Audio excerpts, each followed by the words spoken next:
मनुष्य शरीर तो सबको मिल जाता है, लेकिन मनुष्य बनकर जीने का अवसर सबको नहीं मिलता, क्योंकि अवसर निकालना पड़ता है, लेना पड़ता है। जो फ्री में मिलता है वो कभी काम की चीज़ें नहीं होती। जो काम की चीज़ें हैं वो मेहनत से मिलती है, तप से मिलती है। तो शरीर तो सबको मिल जाता है, संभावनाएं भी सबको मिल जाती है, लेकिन आदमी अवसर निकालना नहीं जानता। वहीं संसार के कार्यों के लिए आदमी निकाल लेता है। कुछ भी करना हो संसार के काम, उसके लिए अवसर मिल जाता है, पर सत्संग के लिए व्यक्ति नहीं निकाल पाता। कहीं अनाज बंट रहा हो तो आदमी सोचता है पहला दिन ही ले लें तो ज़्यादा अच्छा है, पता नहीं बाद में ख़त्म हो जाए। लेकिन सत्संग कहीं हो रहा हो 2 दिन का तो आदमी सोचता है पहला दिन तो है, दूसरा दिन चलेंगे। जहाँ सत्संग की बात आती है, हमारी वृत्ति हमें दूसरे दिन पर टाल देती है। ऐसा लगता है जैसे हमने रजिस्ट्री कर लिया है मौत से कि अभी हम आराम से चलेंगे, कोई दिक्कत नहीं है, कल देखेंगे। सत्संग के लिए हम अक्सर उत्सुक नहीं होते हैं, ज्ञान के लिए हम उत्सुक नहीं होते हैं, संसार के चीजों के लिए हम उत्सुक हैं, उतावले हैं। संसार की कोई भी चीज जिसमें हमें तत्क्षण लाभ नजर आता है, हम उसके लिए उतावले हो उठते हैं। लेकिन अध्यात्म के लिए, सत्संग के लिए, जो शाश्वत शांति का साधन है, जो परमानंद का साधन है, उसके लिए हम उतावले नहीं होते, उसके लिए हम उत्सुक नहीं होते। जितनी तन्मयता हम संसार के कार्यों में लगाते हैं, जितनी एकाग्रता से हम संसार का काम करते हैं, उतनी तन्मयता हम, उतनी एकाग्रता हम ध्यान, सत्संग, अध्यात्म में नहीं लगा पाते।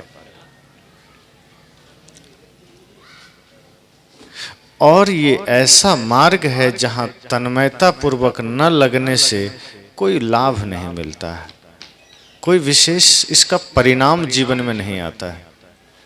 परिणाम चाहिए तो पूर्ण एकाग्रता से लगना होगा। इसलिए तो साहब ने श्रोताओं की भी स्थिति बताई है, तन थिर मन थिर सुरति निरति थिर होए।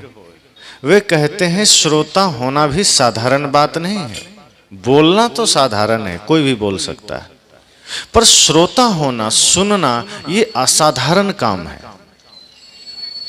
लेकिन उसकी योग्यताएं क्या है? तन थिर। पहली योग्यता तो है तन स्थिर होना चाहिए, शरीर स्थिर हो, मन भी स्थिर होना चाहिए, और उसके बाद जो सुरति है, ध्यान है, वो भी केंद्रित होना चाहिए।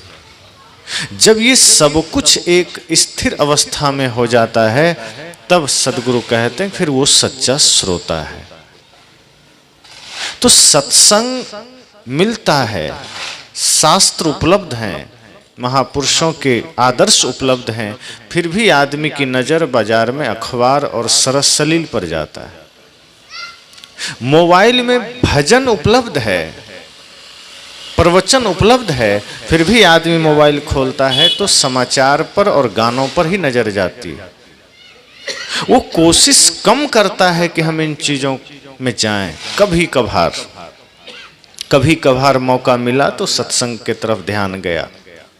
अभी हम सत्संग के प्रति उत्सुक नहीं हैं, और जब सत्संग के प्रति उत्सुक नहीं है तो हम सामाजिक कार्यों से जुड़ नहीं पाते, मानवीय चेतनाओं से हम जुड़ नहीं पाते हैं। जो एक नैतिक जीवन हमारा है, हम उसमें जुड़ नहीं पाते हैं, हम अलग अलग हो जाते हैं।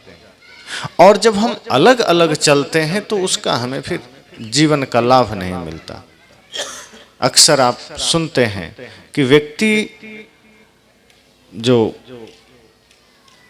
अध्यात्म से जुड़ा हुआ होता है, धर्म से जुड़ा हुआ होता है, वो कोमल होता है। ये सुनते आए हैं। जो कलाकार होते हैं वो कोमल होते हैं, जो संगीत प्रेमी होते हैं कोमल होते हैं, ये सुनते हैं।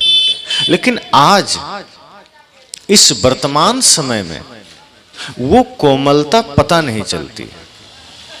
अब वो कोमलता रह नहीं गई है, वो कठोरता हृदय में आ गई है। हृदय पत्थर सा हो गया है।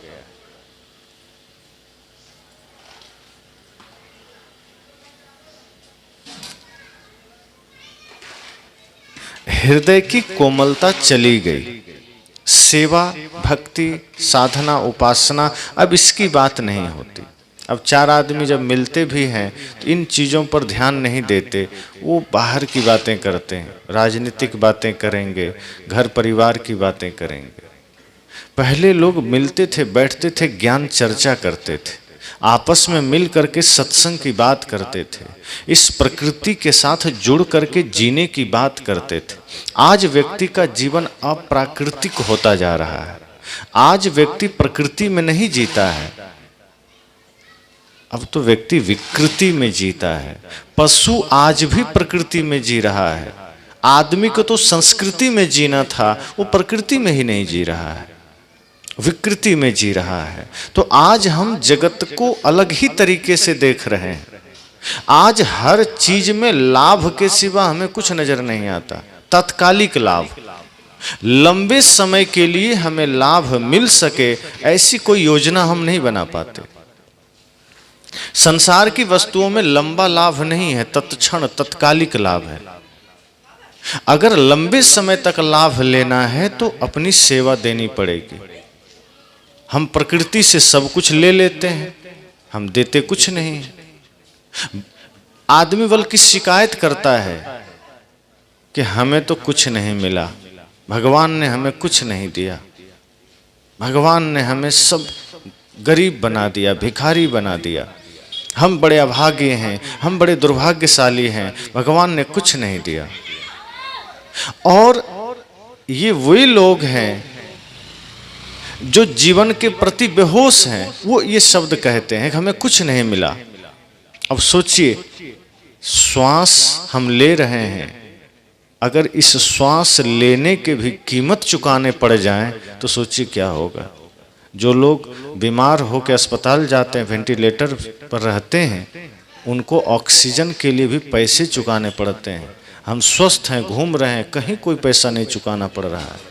सड़क पर चलने का पैसा लगने लगे, पानी आज बाजार में बिक रहा है, लेकिन फिर भी जहाँ हम हैं हमें उपलब्ध हो जाता है। ये नदियाँ, ये झील, ये झरने, ये चांद, ये सितारे, ये सूर्य, ये हवा, ये प्रकाश, सब हमें फ्री में मिला है। फिर भी आदमी शिकायत कर रहा है कि हमें तो कुछ मिला ही नहीं। आदमी सोचता है कि भोजन भी बना बना आ जाए, रास्ता भी चलना ना पड़े, कोई गोद में उठा के पहुंचा दे, जूता भी ना पहनना पड़े, कोई पहना दे, भोजन चबाना भी ना पड़े, कोई पचा भी दे। इतना निकम्मा इंसान हो गया। और ये सब हुआ है भगवान के कारण। किसी ने समझा दिया कि धरती पर भगवान है, अब वो भगवान के कर्म को नहीं देखता है, भगवान के आदर्श को नहीं देखता है। वो सोचता है बस पूजा करेंगे भगवान खुश हो जाएंगे। अब ये तो ऐसा ही है जैसे कोई पिता है और उसके दो पुत्र हैं।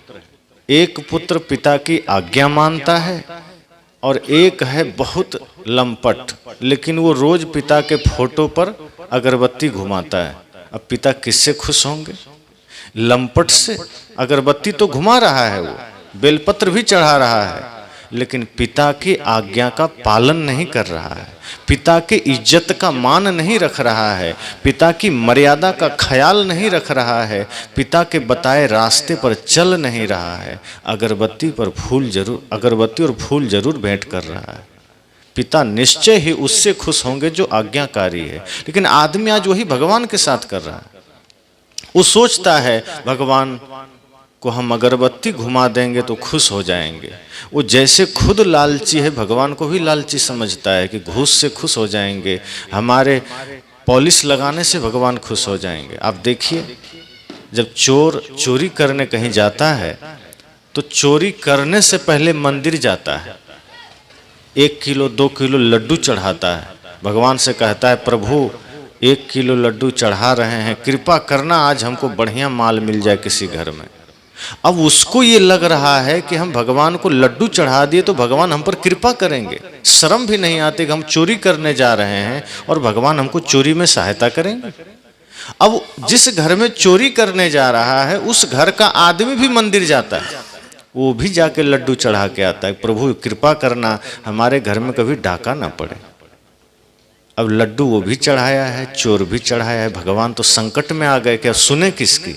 दोनों लड्डू चढ़ाया है, फिर चेक करते हैं लड्डू घी में किसका बना है। अब चोर ने अगर घी वाला लड्डू चढ़ा दिया तो भगवान उसकी कृपा दे देते हैं उसको, चलो तुम चोरी कर लो।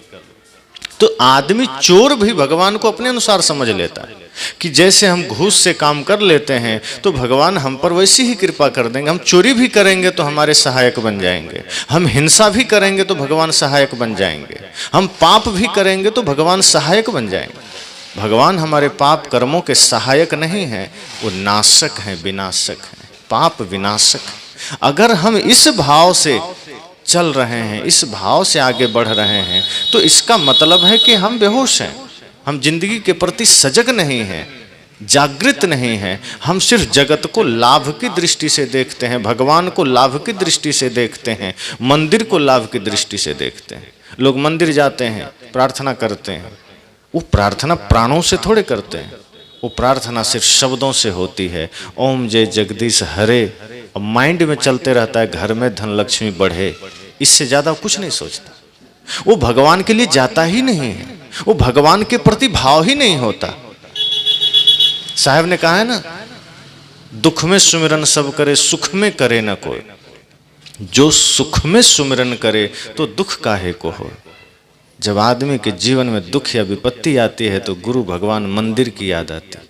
और जब तक सुख का जीवन है, समृद्धि का जीवन है, चारों ओर सब कुछ ठीक ठाक है, तो भगवान का स्मरण भी नहीं करता, और करता भी है तो खुद से नहीं करता, नौकर से करवाता है कि जाओ मंदिर में पूजा कर लेना हमारी तरफ से। इतना घमंड में आदमी चलता है, अपने से नहीं करता।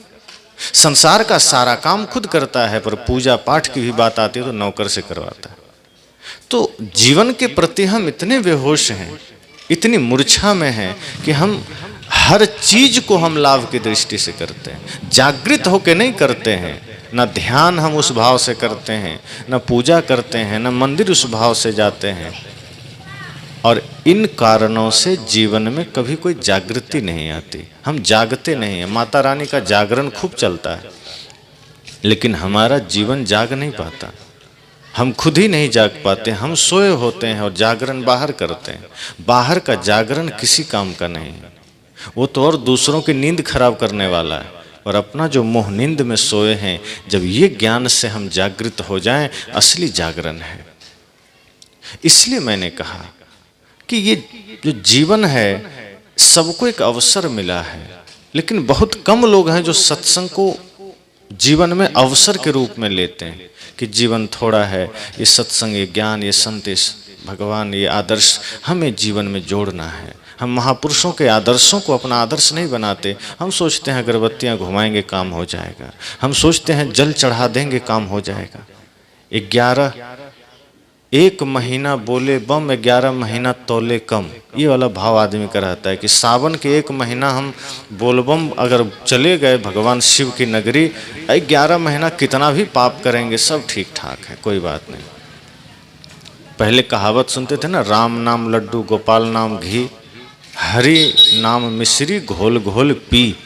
अब आदमी ने इसको भी बदल दिया है, राम नाम लड्डू, गोपाल नाम टी, हरि माने मुर्गी का अंडा फोड़ फोड़ पी। अब ये वाला फार्मूला आदमी शुरू किया है कि अब चाय तो चलेगी ही और अंडा भी चलेगा। अब तो लोग शाकाहारी मांसाहारी के चक्कर में पड़ रहा है कि अंडा तो शाकाहारी, जो मलमूत्र से निकल गया तो शाकाहारी हो जाएगा। आदमी की बुद्धि इतनी मारी गई है कि खाने की चीज़ों में भी विवेक नहीं लगाता कि क्या खाद्य है, क्या अखाद्य है, अभक्ष खाए जा रहा है। जीवन को सिर्फ एक जुआ की भांति आदमी देख रहा है। और ऐसे ऐसे विचार भी हमारे सामने आ गए हैं कि हम जीवन को दिव्यता से झांकते ही नहीं हैं, परमानंद की दृष्टि से देखते ही नहीं हैं, पूरे सृष्टि को एक अहोभाव से देखते ही नहीं हैं। हम जहाँ देखते हैं आँखों में हमारा कहीं ना कहीं लोभ लालच होती है, और जब लालच की दृष्टि से हम संसार को देखते हैं तो कोई किसी में भगवान कहाँ दिखेंगे, फिर किसी में परमात्मा कहाँ दिखेंगे। फिर सदगुरु कबीर चाहे जितना कहें कि सब घट मेरो साइयाँ सुनी सेज न कोय, बलिहारी वा घट की जागट प्रगट हो। साहब तो कहते हैं सब घट में परमात्मा बैठा है, और आदमी तो अपने भीतर भी झांकने को राजी नहीं। दूसरे को तो वो कुदृष्टि से देखेगा, दूसरे को तो वो लालच की दृष्टि से देखेगा कि सामने वाले ने घर हमसे बढ़िया कैसे बना लिया, हमारा घर बढ़िया होना चाहिए, उसकी गाड़ी हमसे बेहतर कैसे हो गई, उसका बेटा पहले नौकरी में कैसे चला गया। हमारे मन में ये कपट जाल चलता। और अगर हम मंदिर चले भी जाते हैं तो भगवान से प्रार्थना करते हैं, प्रभु कृपा करना हमारे बच्चे तो अच्छे पोस्ट पर चले जाएं, लेकिन थोड़ा कृपा करना पड़ोसी का बच्चा थोड़ा नीचे रहे। अब ऐसा लगता है जैसे भगवान सुन भी लेंगे उसकी बात, अब वो खुशी खुशी लौटता है। अब मंदिर में जाके पाप की बातें कर रहा है, मंदिर में जाके स्वार्थ की बातें कर रहा है। साहब कहते हैं नहीं, जीवन हमें मिला है और संभावनाएं सबको मिली है। हम यहाँ इस भाव से जिए कि जैसे सब सुखी रहें, सबके प्रति सुख की कामना हो, सबके प्रति प्रेम का भाव हो, स्वार्थ ना हो। स्वार्थ हमारे लिए ही जहर है। हम सोचते हैं तत्क्षण हमें कुछ लाभ मिल जाता है, पर स्वार्थ हमारे लिए ही जहर है। और जहाँ हम निस्वार्थ भाव में होते हैं, पूरा संसार परिवार बन जाता है। तो प्रकृति तो हमें शिक्षा दे रही है कि जियो ऐसे जैसे सब दे के जियो, बिना दिए जीना ठीक नहीं। पेड़, नदियाँ, तालाब, सूरज, चांद, तारे, सब कुछ निस्वार्थ भाव से सब अपना प्रकाश, अपना शीतलता, अपना जल, अपना सब कुछ हमें दे रहे हैं, बदले में हमसे कुछ नहीं लेते। आपने गीत सुना होगा, मधुवन खुशबू देता है, सागर सावन देता है, जीना उसका जीना है, जो औरों को जीवन देता है। कहा जीवन तो उसका असल मायने में है जो दूसरों को जीवन देता है, जो दूसरों को सुख देता है। जो दूसरों का सुख छीनता है वो जीवन नहीं है। जो दूसरों को शांति प्रदान करता है, जो दूसरों का सहायक बनता है, जो देना जानता है, असली जीवन वही है। और देना सिर्फ धन का ही नहीं होता। हमें ये लगता है धन नहीं है तो हम क्या दे सकते हैं। देना सिर्फ धन का नहीं होता। एक बार एक आदमी सदगुरु कबीर के पास गया। उसने सदगुरु कबीर से कहा कि गुरुदेव, आपके नजर में धनी कौन है, आपके नजर में सम्राट कौन है। वो आदमी सोचा किसी सेठ, साहूकार, राजा का नाम लेंगे साहब। साहब ने कहा तुम किसको धनी मानते हो। उल्टा सवाल साहब ने किया। तो वर्तमान के कुछ राजाओं का नाम उसने गिना दिया। कहा ये धनी है। साहब ने कहा ये सब तो एक नंबर के भिखारी हैं। वो आदमी हैरान हुआ। कहा कैसे, आप तो उल्टी बात कर रहे हैं। हमारे नज़र क्या, संसार की नज़र में ये सबसे धनी आदमी है। और देखिए मैं जिस आदमी को लेके आया हूं बगल में, ये बहुत बड़े आदमी है। साहब ने कहा किस दृष्टि से, दिख तो तुम्हारे बराबर का रहा है, बड़ा कैसे। कहा वैसे नहीं, धन में बहुत बड़े हैं। कहा और क्या खासियत है। कहा इसके एक काम करने के लिए 10-10 नौकर है, अपना काम खुद नहीं करते। 10-10, 15-15 नौकर लगे हैं इनके पीछे। साहब ने कहा फिर तो ये धरती का सबसे निकम्मा आदमी है। बड़ा तो वो है जो 10-10 आदमी का काम अकेला करे। ये तो अकेला का काम 10 से करा रहा है, फिर ये बड़ा कैसे हुआ। और तुम जिसे सेठ कहते हो, साहूकार कहते हो, तुम जिसे सम्राट कहते हो, मेरे नजर में वो भिखारी से ज्यादा कुछ नहीं। सबके होश उड़ गए। कहा साहब आप कैसी बात कर रहे हैं। साहब ने कहा ये बताओ, तुम जिन्हें सम्राट कह रहे हो, तुम जिन्हें सेठ कह रहे हो, क्या उसकी मांग बंद हो गई, क्या उसने कुछ मांगना छोड़ दिया। कहा नहीं, वो मांगता है। कहा देखा है उसे कभी मंदिर जाते? कहाँ देखना, बड़े बड़े जो सेठ हैं उसको मंदिरों में देखना, प्रार्थनाएं सुनना उसकी प्रार्थनाओं में कोई प्राण नहीं होता है, उसके प्रार्थनाओं में कोई भाव नहीं होता है, उसके प्रार्थनाओं में सिर्फ मांग होती है। 10 फैक्ट्री है, भगवान ऐसी कृपा करना 5 और लग जाए, इतना सोना चांदी मेरे पास है, कृपा करना और डबल हो जाए, कृपा करना और फ्लैट खरीद सकें। इसके सिवा वो सेठ, वो साहूकार, वो सम्राट भगवान से कुछ नहीं मांगता। और इतना ध्यान रखना, जिसने अभी मांगना जारी रखा है वो भिक्षुक ही होता है, वो सम्राट नहीं हो सकता। लोगों के होश उड़ गए, कहा मांगने वाला सच में भिक्षुक ही तो होगा। और साहब ने कहा और ध्यान दो, जिसे तुम सम्राट कहते हो उससे बड़ा भिखारी इस धरती पर कोई नहीं है, और जिसे दुनिया भिखारी कहती है वो तो साधारण है, वो तो मंदिर के बाहर बैठकर बेचारा मांग रहा है कि थोड़ा पेट के लिए दे दो, थोड़ा सा दे दो। तुम उसे एक मुट्ठी भी नहीं देते, ठीक से 2-4 रुपए भी नहीं देते, वो तो थोड़ा सा मांग रहा है, लेकिन फिर भी उसे दुनिया ने भिखारी कहा। और जो अंदर जाके करोड़ों मांग रहा है तुमसे सेठ कहते हो। जो बाहर भिक्षुक बैठा है, जो बाहर तुमसे मांग रहा है, वो सिर्फ पेट भरने के लिए मांग रहा है, और जिसे तुम सेठ कहते हो वो अंदर जाके पेटी भरने के लिए मांग रहा है। तो दोनों में बड़ा भिखारी कौन हुआ? लोगों ने कहा बात तो सही है, ये जितने सेठ साहूकार हैं तो भिखारी हैं। तब साहब ने कहा फिर बताओ, तुमने उसे धनी कैसे कहा?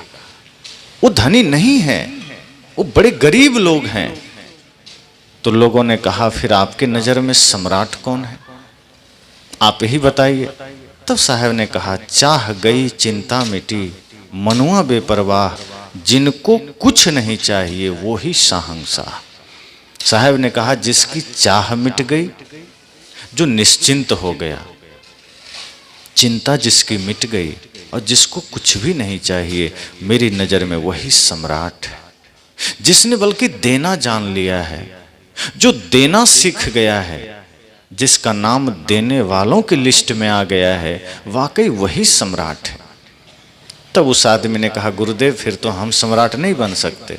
कहा क्यों? कहा हमारे पास तो उतना धन ही नहीं कि हम दे सकें। साहब ने कहा फिर तुम फिर गलत समझ रहे हो, धन का देना ही कोई सम्राट होने का कारण थोड़े है, धन को देकर ही कोई सम्राट थोड़े बनता है। अगर तुम ये सोचते हो कि धन का दान करके ही हम सम्राट बनेंगे, फिर तो तुम्हारी दृष्टि बाहर की हो गई, अंदर कहाँ प्रवेश किए तुम। कहा फिर? कहा धन नहीं दे सकते नहीं है कोई बात नहीं, तुम लोगों को प्रेम तो दे सकते हो, तुम लोगों को ईमानदारी तो दे सकते हो, मीठे वचन तो दे सकते हो।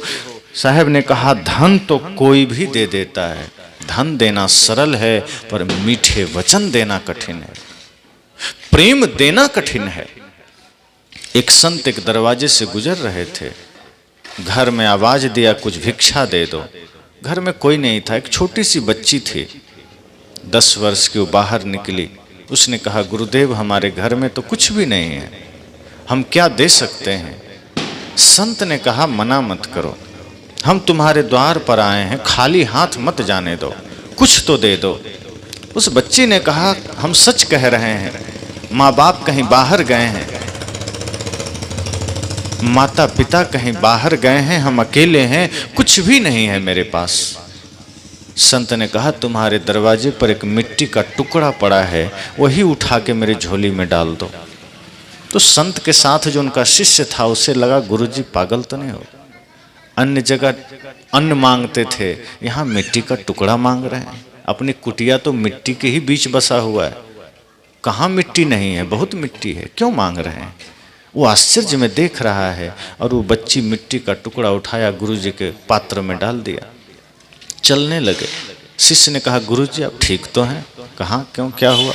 कहा नहीं मतलब स्वास्थ्य आपका कोई दिक्कत तो नहीं है, सिर में दर्द तो नहीं है, कहीं चोट उठ तो नहीं लगी? कहा नहीं सब ठीक है। कहा फिर आप ये पागलपन क्यों कर रहे थे, मिट्टी क्यों मांग ली? वो लड़की कह रही है कुछ नहीं है, फिर आप मिट्टी मांग रहे हैं। संत ने कहा बात छोटी सी है पर समझने की है। आज उसके पास कुछ नहीं है, उसने मना कर दिया, और अगर मना करने की आदत बनी रही तो कल हो जाएगा फिर भी मना करेगी, वो नहीं दे सकती। इसलिए मैंने सिर्फ देने का आदत डाला है कि खाली मत लौटाओ, कुछ दे दो, ताकि उसके संस्कार में देना बना रहे, ताकि कल हो भी जाए तो वो मना ना करे।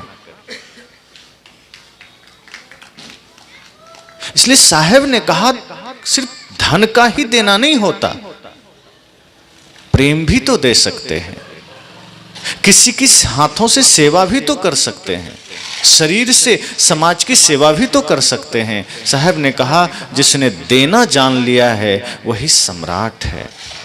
जो देने वालों में है चाहे वो प्रेम का ही दान क्यों नहीं करता। और सच तो यह है कि जिसके पास बाहरी संपत्ति है वो एक दिन गरीब हो जाएगा। जिस दिन शरीर से प्राण निकलेगा वो धन यहीं छूट जाएगा, वो तो गरीब ही हो जाएगा।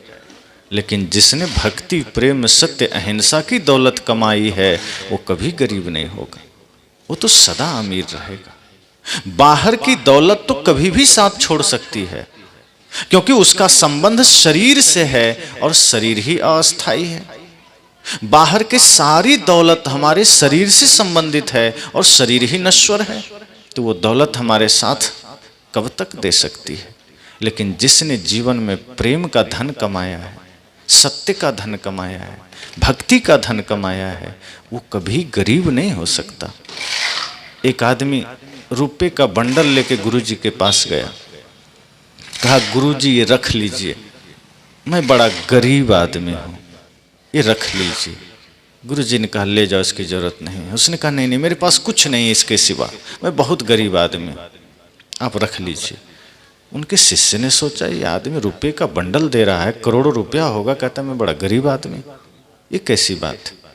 और गुरुजी भी कह रहे हैं ठीक है ले जाओ, अरे रख लेना चाहिए।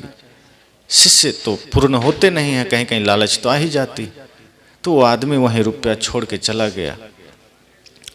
गुरुजी से पूछा गुरुजी ये कह रहा है गरीब आदमी है, जो एक झोला रुपया यहाँ दान कर सकता है वो गरीब कैसे हो सकता है। साहब ने कहा उसका भाव गहरा है, धन में वो सुख ढूंढा मिला नहीं, धन उसके पास अपार है, वो धन के बीच ही सोता है, खाता है, पीता है, लेकिन सुकून मिला नहीं। भोजन उसके पास पर्याप्त है लेकिन भूख कभी पाया नहीं। गद्दे रजाई भरे पड़े हैं पर वो गहरी नींद कभी पाया नहीं, शांति कभी पाया नहीं। उसने जान लिया है कि जो सुख जो शांति हमें चाहिए वो इनमें नहीं है, इसलिए हम गरीब हैं। अमीरी तो तब आएगी जब हम सुकून के साथ जी सकेंगे, जब शांति से जी सकेंगे। जिसके जीवन में शांति का धन है, प्रेम का धन है, सच्चे अर्थ में अमीरी तो वही है। और वो सेठ जान चुका है कि हम गरीब हैं, ये धन से हम अमीर नहीं हो सकते। ये तो तात्कालिक पहचान है, धन क्षणिक पहचान है कि कोई सेठ है, साहूकार है। लंबे समय तक अगर हमें पहचान बनानी है तो वो धन प्रेम ही है, सत्य ही है, जिससे हम लंबे समय तक बल्कि शाश्वत धनिक हो सकते हैं, दौलतमंद हो सकते हैं। तो सदगुरु कबीर ने कहा कि सिर्फ धन का देना ही देना नहीं होता, आपके पास अगर मीठे वचन है वो दीजिए। आप वही नहीं दे पाते, ईमानदारी नहीं दे पाते, धन तो कोई भी दे देता है। शरीर से भी हम सेवा कहीं कर जाते हैं लेकिन मन से हम लोगों को गाली देते हैं। कोई भिखारी आ गया कुछ मांगने तो देते हैं 5-10 रुपया, लेकिन मन से हम गाली देते हैं। और को छोड़ के मेरे ही पास आ गया, मन से हम गाली देते हैं, कहीं और जाना था लेकिन दे दिए, चलो पिंड छूटे। कोई चंदा लेने आ गया, आदमी सोचता है बिना लिए जाएगा नहीं, तो मन से तो गाली देता है लेकिन जेब से चलो 100 रुपया दे दे। तो मन से अगर आप भाव नहीं दे पाए तो आपका वो दान व्यर्थ हो गया। आप थोड़ा ही दीजिए, इतने अहोभाव से दीजिए और ये सोच के दीजिए कि मेरा मुझ में कुछ नहीं, जो कुछ है सो तोर, तेरा तुझको सौंपता क्या लागत है मोर। मैं देने वाला कौन, मैं तो निमित्त मात्र हूं, माध्यम मात्र हूं। जिसका है ये उसी को जा रहा है, मैं अपना क्या दे रहा हूं, क्या है मेरा, मेरा मुझ में कुछ नहीं, जो कुछ है सो तोर। साहब कहते हैं मेरा तो कुछ है ही नहीं, इस शरीर भी मेरा नहीं है। जो मैंने जिसको दिया वो उसी का है, और जब इस भाव से देते हैं तो वो कई गुना लौट आता है। और जब हम स्वार्थ के भाव से देते हैं तो जो देते हैं वो तो चला ही जाता है, जो पास रहता है वो भी क्षीण होने लगता है। इसलिए साहब कहते हैं जीवन में जागृत होकर जिए, प्रकृति को इस भाव से देखें कि वो चारों ओर हमें क्या दे रही है और हम क्या कर रहे हैं। हम लेने को आतुर हैं, प्रकृति हमें देने को तैयार है। तो प्रकृति से भी ले रहे हैं, समाज से भी हम ले रहे हैं, राष्ट्र से भी ले रहे हैं। हमारे जीवन में न जाने कितने लोगों का सहयोग है जीने खाने पीने में। ये कपड़ा जो पहने हैं तो क्या हमने बुना है? जहाँ ये बना होगा कितने मजदूर काम किए होंगे, कितनी मशीनें बनी होंगी, वो मशीन कहाँ बना होगा, फिर वो कहाँ से ट्रांसपोर्ट होके आया होगा। एक एक चीज को आप सोचिए तो पूरे राष्ट्र नहीं पूरे विश्व का सहयोग हमारे जीवन में है, खाने पीने जीने में, और हम स्वार्थी बन के जिए चले जा रहे हैं। अगर हम इस भाव के साथ जी रहे हैं कि बस अपने ही हमें चाहिए, अपने लिए अपना ही पेट भरना चाहिए, तो ये हमारी संस्कृति नहीं रही है। यहाँ तो देने की संस्कृति है। एक भिक्षुक एक दिन सोचा कि रोज मैं भिक्षा मांगता हूँ, रोज खाता हूँ खत्म हो जाता है, एक दिन मैं राजा से मांगूंगा, दरबार में जाके राजा से मांगूंगा, सामान्य आदमी से तो ज्यादा ही दान मिलेगा।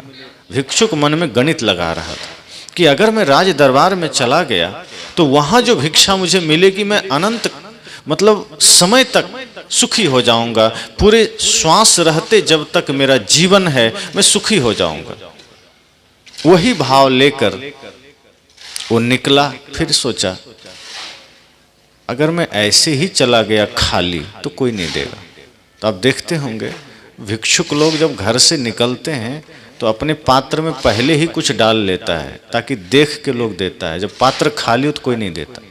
जहाँ कुछ है तो आदमी को लगता है यहीं देना चाहिए, तो वो भी पहले से एक मुट्ठी चावल डाल लिया अपने पोटली में, ताकि कहीं मैं जा रहा हूँ मांगने तो उसको ये न लगे कि अभी तक इसको किसी ने नहीं दिया, उसको लगे नहीं इसको लोग देता है, दिया है, चलो हम भी दे देते हैं। इसी भाव से वो चला। संजोग की बात थी कि वो जो राजा के दरबार में जा रहा था वो राजा भी उधर से चले आ रहे थे रथ पर सवार होकर।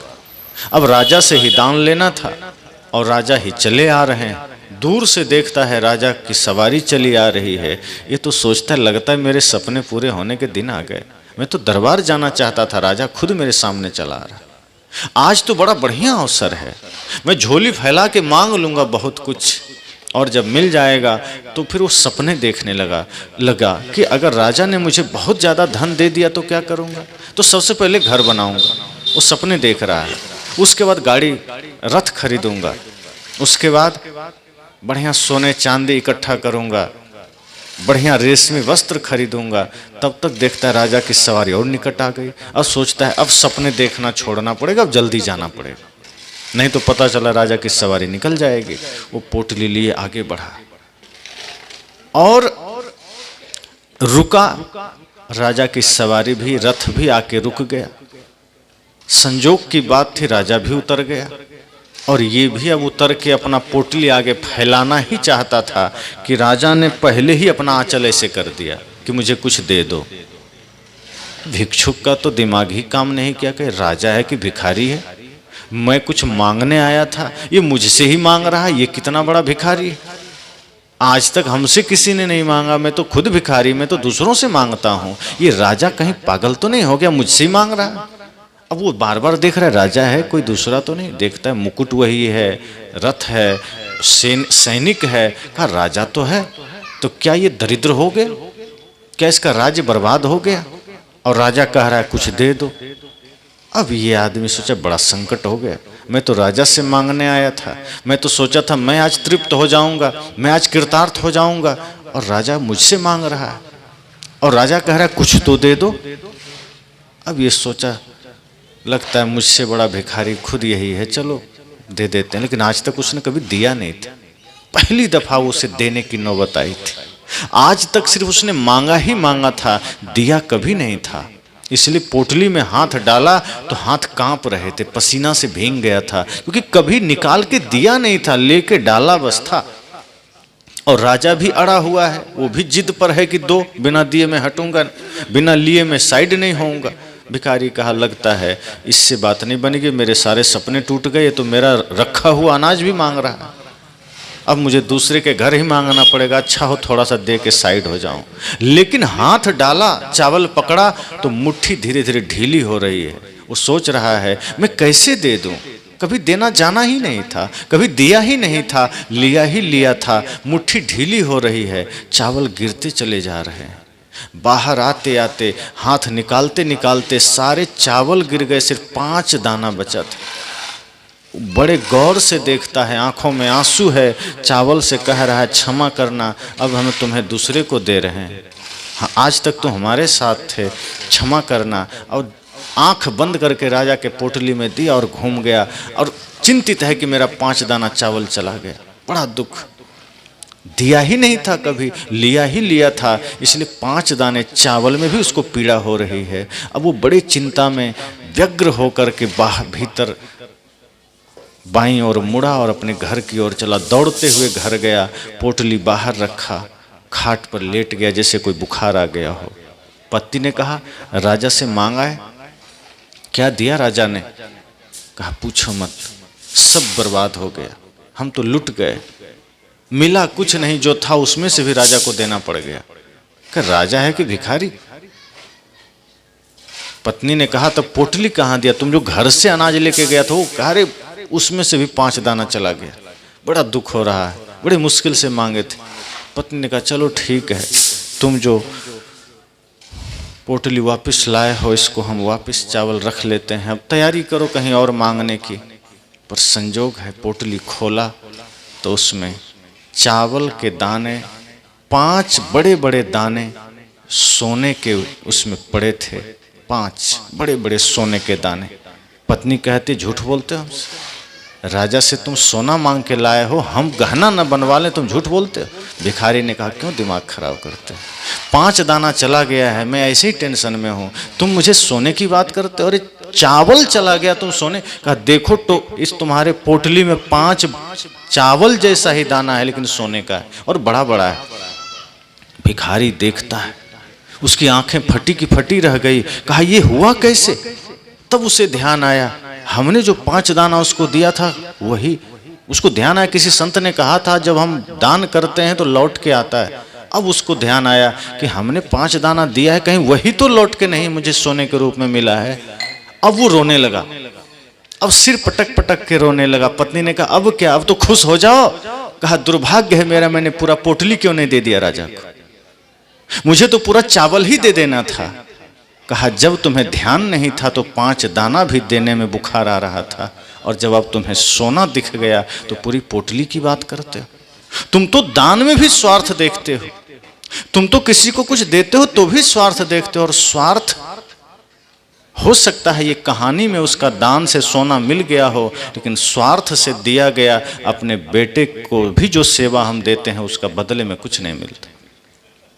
मंदिर में पूजा भी अगर हम स्वार्थ से करते हैं उसका कोई परिणाम नहीं मिलता। संत गुरु की सेवा करें, सत्संग करें, अगर लक्ष्य स्वार्थ है, भीतर स्वार्थ है, उसका कभी सार्थक परिणाम नहीं आता। इस धरती पर परिणाम अच्छे तभी आते हैं जब हम निस्वार्थ भाव से कदम बढ़ाते हैं, जब हम इस प्रकृति को परिवार समझ करके और हम जुड़ते हैं, जब हम प्रकृति के संरक्षण में खड़े होते हैं, जब समाज के परिवर्तन में खड़े होते हैं, जब हमारे द्वारा कुछ शुभ होता है और वो शुभता हमारे प्रेम भाव से होता है, बिना कोई कामना के।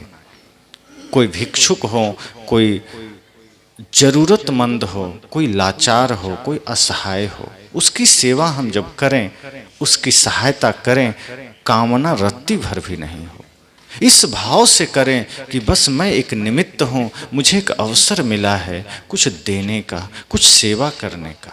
सेवा में कोई कामना नहीं हो, किसी की भी सेवा हो, निस्वार्थ सेवा हो। आज सेवा सिखाए जाते हैं, जगह जगह सेवा करनी चाहिए, सेवा करनी चाहिए। आदमी सेवा भी दिखाने के लिए करता है। आप देखेंगे बहुत जगह कोई एक पौधा भी लगाया तो बैनर लगा के फोटो खिंचा के 10 जगह फोटो डालें। पौधा भले एक ही लगा हो, कहीं किसी को दान दिया जा रहा है, किसी को एक केला भी दान दिया तो उसको 4 आदमी मिलकर एक केला को पकड़ता है, लो। अब एक केला देने में 4 आदमी की क्या जरूरत है, चुपचाप दो, निकलो। ऐसा लगता है 10-20 किलो केला दे रहा है। तो आदमी थोड़ा सा करता है, दिखाता ज्यादा है। संत कहते हैं बहुत करो दिखाओ कुछ भी नहीं। जिसको देखना है वो देख रहा है, जिसको जानना है वो जान रहा है, और जिसको दिखाना चाहते हो उसको कोई फर्क नहीं पड़ेगा। आप जिसको अपना दान दिखाना चाहते हैं उसको कोई फर्क नहीं पड़ेगा, क्षण भर का गुदगुदी होती है बस, अरे वो आदमी इतना किया, बस उसके ज्यादा, उससे ज्यादा कुछ नहीं। साहब कहते हैं कभी भी इस भाव से नहीं करिए। सेवा जबरदस्ती थोड़े होती है, सेवा तो भाव से होती है। संसार की ही सेवा हम करें, भाव से करें, भीतर से जागृत हुआ हो, जबरदस्ती सेवा नहीं होती। एक स्कूल में शिक्षक बता रहे थे बच्चों को सेवा करनी चाहिए, कुछ न कुछ सेवा जरूर करनी चाहिए। तो 2-3 बच्चे खड़े हुए, कहा गुरुजी समझे नहीं सेवा कैसी। कहा कभी सड़क में झाड़ू लगा दो, घर में झाड़ू लगा दो, कभी किसी बूढ़े को सड़क पार करा दो, कभी किसी को पानी पिला दो। यही छोटे छोटे बच्चों को सेवा बताया। कहीं स्कूल आते हो यहाँ झाड़ू लगा दो। बच्चों ने कहा ठीक। दूसरे दिन सभी बच्चे आए, मास्टर ने कहा कल हमने कहा था सेवा कुछ करनी चाहिए, तुमने किया? 3 बच्चे खड़े हुए कहा हमने सेवा किया। क्या किया? एक ने कहा मैं आज एक बूढ़ी औरत को रास्ता पार कराया। शिक्षक ने कहा वाह बहुत बढ़िया बात, पहले ही दिन में तुमने इतनी तरक्की कर ली, बहुत अच्छी बात है, धन्यवाद। दूसरा लड़का से पूछा तुमने क्या किया? उसने कहा मैंने भी एक बूढ़ी औरत को रास्ता पार कराया। गुरुजी थोड़ा सा सहमे, कहा मामला क्या है? फिर कहा कोई बात नहीं, बहुत सी बूढ़ी औरतें होती है, हो सकता है इसने भी कराया हो। तीसरे से पूछा तुमने क्या किया? कहा हमने भी एक बूढ़ी औरत को रास्ता पार कराया। अब गुरुजी रुक गए, कहा रुको रुको, 3 बूढ़ी स्त्रियां तुम तीनों को मिल गई? तीनों ने मिलकर कहा 3 कहाँ, एक ही को हम तीनों ने मिलकर पार कराया। वो तो जाना भी नहीं चाहती थी, हम तो जबरदस्ती उस पार किए। हमें तो रास्ता पार कराना था, वो तो इसी पार रहना चाहते थे, हम तो उठा के उस पार ले गए। आपने कहा था रास्ता पार कराना, वो तो जाना ही नहीं चाहते, तो बहुत गाली दे रहे थे कि मुझे उस पार नहीं जाना, पर आपने कहा था उस पार रास्ता करना है, रास्ता के उस पार पहुंचाना है, हम तीनों ने उठा के उस पार कर दिया। गुरुजी ने कहा ऐसी सेवा नहीं चाहिए, सेवा प्राणों से उपजनी चाहिए। गुरुजी ने कह दिया अब जबरदस्ती की सेवा में लगे। अब गुरुजी ने कहा कोई डूब रहा हो तो निकालना चाहिए। अब इसका मतलब थोड़े कि कोई डूबा नहीं तो किसी को डुबा के निकालो। अब आदमी ऐसा ही करता है। अब नहीं डूब रहा है तो अच्छी बात है, डूबे तब निकालना है। ये नहीं कि गुरुजी ने कह दिया डूबते को निकालना है तो एक आदमी ने सच में को धक्का दे दिया, बाद में निकाला। कहा क्या हुआ? कहा गुरुजी ने कहा था सेवा करो, डूबते को निकालो। अब कोई डूबा तो है नहीं तो किसको निकालो, तुम्हें डुबा दिया। संत कहते ये सेवा नहीं है। फिर ये सेवा की कैटेगरी में नहीं आता, फिर ये भी एक बिजनेस कैटेगरी में आ जाता है कि गुरुजी ने कहा बस इतना टारगेट पूरा करना है, टारगेट पूरा हो गया हमें लाभ मिलेगा, हमें स्वर्ग का लालच दे दिया गया। तो प्रकृति में इस संसार में जब हम जीते हैं तो हर चीज स्वाभाविक होना चाहिए, अहोभाव से होना चाहिए, परम भाव से हो, जहाँ न स्वार्थ हो, न कामना हो, न किसी के प्रति कोई लालच हो, न कोई भीतर आसक्ति हो। निर्मलता के साथ एक कदम भी हमारा बढ़े तो उसमें प्रेम हो, सत्य हो, करुणा हो, सेवा का भाव। जब हम इस भाव से चलते हैं तो ये पूरी प्रकृति हमारे सहयोग में खड़ी हो जाती है, फिर ये पूरा जगत हमारा मित्र हो जाता है, फिर संसार के प्राणी मात्र हमारे सहायक बन जाते हैं, फिर व्यक्ति कभी धोखा नहीं खाता। फिर दुनिया धोखा देना भी चाहेगी तो वो उससे कोई धोखा दे नहीं सकता, प्रकृति सहायक बन जाती है, प्रकृति खुद उसके लिए खड़ी हो जाती है। तो जब हम इस तरह से प्रकृति से जुड़ते हैं तो ये जीवन हमारे लिए अवसर बन जाता है, फिर हम इस अवसर का लाभ लेते हैं परमानंद के रूप में। लेकिन जब कामना के साथ जीते हैं और हर चीज में हम सिर्फ लोभ के साथ जीते हैं तब जीवन बिगड़ता है, बिखरता है, और फिर हम रोते हैं जीवन भर। फिर वो सेवा भी हमारे काम में नहीं आती, फिर सत्संग भी काम में नहीं आता, फिर ध्यान भी काम में नहीं आता। तो सेवा, सत्संग, ध्यान अगर काम में हम चाहते हैं कि इसका लाभ मुझे मिले, इसका परिणाम हमें मिले, तो सबसे पहले तो इसके प्रति स्वार्थ छोड़ दें। किसी भी दिशा में, और जीवन की महत्ता को समझें कि ये जीवन एक अवसर के रूप में मिला है और इस अवसर को जाने नहीं देना है। जो भी करना है करना है। आज इस क्षण इस वक्त हमें जो समय जो मोहलत मिला है उस मोहलत का लाभ लेना है, संकल्पित होके जाना है, निश्चय करना है, प्रतिज्ञा करना है कि संकल्प हो हमारा, इंसान हम बनेंगे। इंसान बन गए तो भगवान भी बनेंगे। कुछ ना कुछ जीवन में जब हम संकल्प लेते हैं तो हमारा मार्ग सरल होता है, फिर हमें सहायक होता है। जैसे गुरु जी कंठी देते हैं, तो कंठी क्या है? सत्य अहिंसा का प्रतीक है। अब कंठी पहन करके भी कोई चाह लेगा तो शराब पी सकता है, कंठी थोड़े रोकेगी कि तुम क्यों पी रहा है। लेकिन ये कंठी संकेत है। कोई आदमी कंठी पहना हो और वो झूठ बोलता है तो सामने वाला कहता है तुमको झूठ नहीं बोलना चाहिए, गले में माला है। मतलब माला इतना महत्वपूर्ण है, इतना भारी है कि वो व्यक्ति के जुबान पर ताला लगा देता है, गलत नहीं कर सकते। ऐसा नहीं कि कंठी हाथ पकड़ लेगा जाके, लेकिन कंठी एक भावनात्मक रूप से हमें रोकती है कि नहीं, तुम मुझे धारण किए हो और मैं कौन हूँ? मैं सत्य अहिंसा का प्रतीक हूँ, मैं गुरु के हाथों से दिया हुआ हूँ, मेरा महत्व समझो, मुझे गले में धारण करके गलत मत करो। कंठी संकेत करती है, हाथ नहीं पकड़ती, आपके भीतर के कामनाओं को रोकती है, आपके भीतर के विचारों को रोकती है कि रुको, ठहरो, गलत कर रहे हो। तो ये हमें सावधान करती है, संकेत है। और गुरुजी माला कब देते हैं? जब देख लेते हैं कि शिष्य में माला पहनने का गुण आ गया है, किसी को भी नहीं दे देते। जब देख लेते हैं कि व्यक्ति अब धर्म के मार्ग पर चलने का ट्रेनिंग ले चुका है, चलने को बढ़िया तत्पर हो चुका है। बहुत से गुरुजी हैं पहले ही माला दे देते हैं कि पहन लो, सब कल्याण होगा। अब कुछ शिष्य तो मर्यादा रख लेते हैं, कुछ फिर तोड़ करके मांस खा लेते हैं, फिर गुरुजी आते हैं फिर गले में पहन लेते हैं। वो माला को से दिखावे के लिए पहनते हैं। आप देखिए, पुलिस विभाग हो, सेना का विभाग हो, कहीं भी आप जाएंगे तो पहले ट्रेनिंग दी जाती है, वर्दी पहले नहीं दी जाती, वर्दी बाद में दी जाती है। अचानक कोई गया और वर्दी पहना देगा, क्या जानेगा? पहले कहीं भी ट्रेनिंग होती है, जब ट्रेनिंग में वो कंप्लीट हो जाता है, वर्दी तो बाद में बस एक पहचान के लिए दी जाती है कि हाँ अब ये पुलिस है। क्योंकि बिना वर्दी में पुलिस आ जाए तो आपको डर ही नहीं लगेगा, किसी को नहीं लगेगा। वो भले ही जान रहे हैं पुलिस है, लेकिन अगर वो वर्दी में नहीं है तो भय होता ही नहीं है। लेकिन वो पुलिस नहीं भी है, नकली पुलिस वर्दी में आ जाए तो आदमी कांपने लगता है। जो चोर प्रवृत्ति का आदमी, अच्छा आदमी भी कांपने लगता है, पता नहीं क्या कह देगा, क्या बोलेगा। इसलिए कंठी जब हम पहनते हैं तो ये हमें सांकेतिक रूप से रोकती है। तो इसीलिए सत्संग, भक्ति, प्रेम, इन्हीं भावों से हम धारण कर सकते हैं, इन्हीं निस्वार्थ भावों से, कामना रहित भावों से, जहाँ कोई कामना ना हो, जहाँ कोई स्वार्थ ना हो। तो ये पूरा जगत हमारा सहायक बन सकता है, ये पूरे जगत के लिए हम सहायक हो सकते हैं। इसी भाव से ये प्रकृति हमें देती है, उसी भाव से हम भी जगत को दें। यही भाव करते करते हम यात्रा करें इस जीवन की, जहाँ आप पाएंगे कि चारों ओर शुभ का ही दर्शन होगा। तो इस सत्र में सद्गुरु कबीर को स्मरण करते हुए इसी भाव के साथ कि हम सब भी जीवन में जो अवसर मिला है, जो समय मिला है, उसका सदुपयोग करें, उस अवसर को गंवाएं नहीं। हम तो अवसर गंवाते चले जाते हैं, क्षण भर का भी अवसर मिलता है हम उसको खो देते हैं। संसार के कार्यों के लिए तो अवसर ना मिले तो बना लेते हैं, लेकिन अध्यात्म के लिए, धर्म के लिए, परमानंद के लिए, मोक्ष के लिए अवसर सामने रहता है, हम उसको नज़रअंदाज कर देते हैं।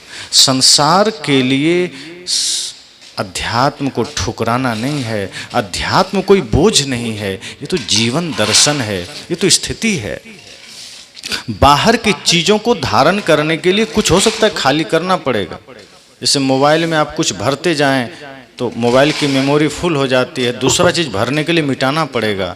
उसी तरह संसार की भौतिक उपलब्धियों को, भौतिक चीज़ों को, वस्तुओं को लादने के लिए आपको हो सकता है घर खाली करना पड़े, हो सकता है नया घर बनाना पड़े। पर अध्यात्म तो ऐसा है जो इतना विराट होते हुए भी, इतना परमानंद की जो विशालता है होते हुए भी, जब हम उसे धारण करते हैं तो हमें भी विराट बना देता है। वो हमें ये नहीं कहता कि हमें स्वीकार करने के लिए आपको रुकने की जरूरत है, सत्संग के लिए आपको ठहरने की जरूरत है। सत्संग तो कहता है चलते फिरते मुझे धारण कर लो, फिर हम तो आपके जीवन को प्रकाशित कर देंगे। धर्म कहता है, अध्यात्म कहता है कि आप मुझे धारण कर लो, हम अपने जैसा विराट बना देंगे। क्योंकि धर्म का अर्थ ही है जो धारण करने योग्य है। और जब हम धारण कर लेते हैं प्रेम को, सत्य को, करुणा को, तो वो हमें विराट बनाता है। संसार हमें क्षुद्र बनाता है, छोटा बनाता है। स्वार्थ, आसक्ति, कामना हमें संक्षिप्त करता है, लेकिन धर्म हमें विशाल बनाता है। इसलिए संत कहते हैं जब हम धर्म को जीवन में धारण करते हैं तो हम भी विराट हो जाते हैं। फिर एक प्रकृति का हम एक अटूट हिस्सा बन जाते हैं, सहायक बन जाते हैं। इसी भाव के साथ कि हम भी संपूर्ण जगत का सहायक बन सकें, इस जगत के खूबसूरती का हिस्सा बन सकें, जगत के कल्याण का रास्ता हम भी कुछ दे सकें, प्रदान कर सकें। चूँकि मैंने पहले ही कहा कि ये संसार एक दूसरे से जॉइंट है, खुला नहीं है। सब कहीं ना कहीं संपूर्ण सृष्टि एक दूसरे से बंधा है, सब एक दूसरे को ले दे रहे हैं। और जब हम रुक जाते हैं तो हम उस प्रकृति के हिस्सा से अपने को अलग कर लेते हैं, फिर हम विकृति का कारण बनते हैं, फिर प्रकृति में विनाश लीला शुरू होती है। आज इंसान प्रकृति से टूटता जा रहा है, और जितना अधिक प्रकृति से आदमी टूटा है, उस तरह से प्रकृति अपना संतुलन बनाने के लिए इस धरती पर आंधी, तूफान, भूकंप, कोरोना जैसे महामारी, तो सुनामी, तो भूखा सूखा सब ला रही है। क्योंकि वो अपना संतुलन तो बनाएगी, और आदमी जब प्रकृति से कटते जाएगा तो प्रकृति असंतुलित होगी। तो हमें प्रकृति से कट कर नहीं, उसका हिस्सा बनकर जीना है, शुद्ध रूप में जीना है। यही सत्संग का सही प्रयोजन होगा, यही ध्यान का प्रयोजन होगा। सत्संग का प्रयोजन मनोरंजन नहीं है, सत्संग का प्रयोजन परमानंद है, और वो इन्हीं मार्गों पर चलकर पाया जा सकता है। इस मार्ग से विपरीत तो कोई उपाय ही नहीं है। इसलिए मैंने कहा इसी मार्ग को हम अनुसरण करें, क्योंकि सत्संग हमें कहा ना अलग से समय नहीं मांगता कि हमारे लिए अलग से समय चाहिए। सत्संग तो ऐसा है जैसे श्वास, सोते जागते, उठते बैठते, खाते पीते, बाजार, खेत, खलिहान, हम जहाँ होते हैं श्वास आती जाती है। सत्संग भी कहता है मेरे लिए अलग से समय नहीं चाहिए, बस मुझे स्वीकार कर लो। आप किसी अवस्था में हैं, मुझे अपने दिल में धारण कर लो, मैं आपको कभी गलत होने नहीं दूंगा। धर्म कहता है मुझे धारण कर लो, मैं आपको कभी गलत मार्ग पर जाने नहीं दूंगा, आपके मस्तिष्क में गलत चिंतन आने नहीं दूंगा, आपके जीवन को मैं खूबसूरत बनाने में सहायक बनूंगा। और धर्म से जो खूबसूरती आएगी, अध्यात्म से जो खूबसूरती आएगी, वो शाश्वत होगी। वो शरीर के मिटने से भी नहीं मिटेगी, वो धन के छूटने से भी नहीं मिटेगी, वो पद प्रतिष्ठा के हटने से भी नहीं मिटेगी। तो ऐसी खूबसूरती हो जो युगों युगों तक बनी रहे, यही मंगल कामना करते वाणी को विराम देता हूँ।